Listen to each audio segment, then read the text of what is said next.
So we're just going around the lands that Jeff and family own. So what you see here is a typical farmland road in Canada, which they use in bringing in the equipment and then taking the yield out, and for the farmers to access the lands.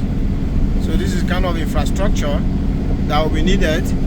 If we aggregate the lands, we have to create access roads like this one. And here you can see this is preparation for winter. You know, there's an English saying that says, make hay while the sun shines. That's what is happening here. So these beds you see, this is hay that is being made, and it will be fed to the animals in winter when there will be no pasture. This is the hay here. This is the hay. That's it. That's the hay. Yeah. Field. This is Jeff's biggest field that we just came to now. And it's the biggest field probably for 100 miles in all directions. Right. Wow. In Saskatchewan and Canada, all fields are half a mile by half a mile, Yeah. and that's called a quarter. Yeah. And then it takes 4 quarters to make a section. Yeah. This field we're sitting on is 9 quarters. 1, 2, 3, 4, 5, 6, 7, 8, 9. It's all one big field, all cropped to the same crop. There's 2 sections and a quarter. Yeah. And it works out to 1,055 acres Wow. in one big block. So this, if you have the opportunity in Nigeria to make huge fields like this, Yeah. the efficiency is so much more than these small fields. Because you can start down here and you do one pass and it goes all the way up here. And they start to do corner. Yeah, and then it allows for just so much more efficiency. And with the state of the world, the population, poverty, famine, feeding people, the more we can make agriculture efficient, the better it's going to be for everybody. Correct. With the steers being the same weight when they get butchered, with the fields taking less fuel, less time to grow more feed, is the answer. And huge fields like the one we're sitting on is one way of doing it. Correct. Wow. Here. So we can't even see the other half of the field from here. Because it's all on one big crest of a hill. Exactly. Yeah. So we'll have to go over it to see the other side. These trees here are those trees. Yeah.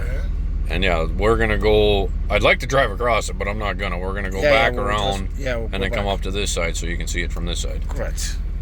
Bush and low land here, and that's why we seeded it to grass. Yeah. So that we could just utilize the land for cow feed. Yeah. And not have to worry about getting stuck in the spring with the seeder. Correct. So this field you see here is one of Jeff. Is the biggest of Jeff's field. And he said this field is actually the biggest, 100 miles radius from here. Because you remember Jeff cultivates 3,220 acres of land. And this field alone is a third of all of that. It's 1,000 plus acres of land you see here. So we drove more than 2 miles from where we started, and the field is still here. It's a massive field. This is the type of land aggregation we need because the machines can work more efficiently. So here we are at the end of the field. This massive 1,000 plus acre field. So this is the end of it. So we started at the beginning. We didn't drive through it. Instead, we drove on one of the farm roads for 2 miles plus and then came to the end of it. So you can see this is the kind of thing we need in Nigeria. So instead of smallholder farmlands, we aggregate them to this kind of large fields so that mechanization will become more efficient. So just think about the tractor working here. It's not going to have any hindrance. It's just going to roll down and roll up and roll down and roll up all day. It's not going to have to turn. It's not going to have to do any other thing. So this is the kind of thing. Yeah. And then if you have land that's good for grain and land that's too low. Yeah. You can always plant your grass for your animals beside the feed you have for humans. Yep.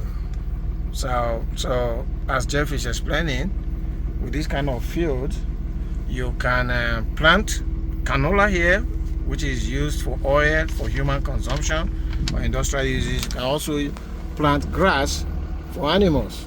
So everybody's got food here to eat, man and animals. It's a good one. This side is for animals, so you can see the hay. That hay is going to go to animals, and then the canola is going to find its way to humans or some industrial uses. This is another angle of the field, the same field. So you can see Taking the canola. the north boundary. Yeah. So this is the end of the field. It goes way So over the yeah, other tree. way over down to the other side, and this side of it is for animals. So you can see the hay that has been made for feeding the animals during the winter. A specific challenge that we don't have in Nigeria. Every surface parcel of land is measured in a quarter section, which is a half mile by half mile, and then a quarter section makes up a full section when there's 4 of them. That's why it's called a quarter. And then it's a mile by a mile, and the way that the grid roads are laid out in the farmland is every mile apart going north and south is a full road allowance, and every 2 miles going east and west is another road allowance. Correct. So that you can access all 8 quarters in a plot from all sides. Correct. And then not all legal road allowances are developed, but they do exist. So if there's a spot where there was no road necessary to be built, it's not developed, but that's actually still owned by the RM, the government. But then when there's developed roads, that's the roads that the farmers are able to use to access all their lands. Correct. And this is the kind of road that we're talking about. So the government has built all these rural roads so that you can have access to the farms. So like you see, you have this road here that's going into a farmer's house, and then you have the roads. These are the rural roads.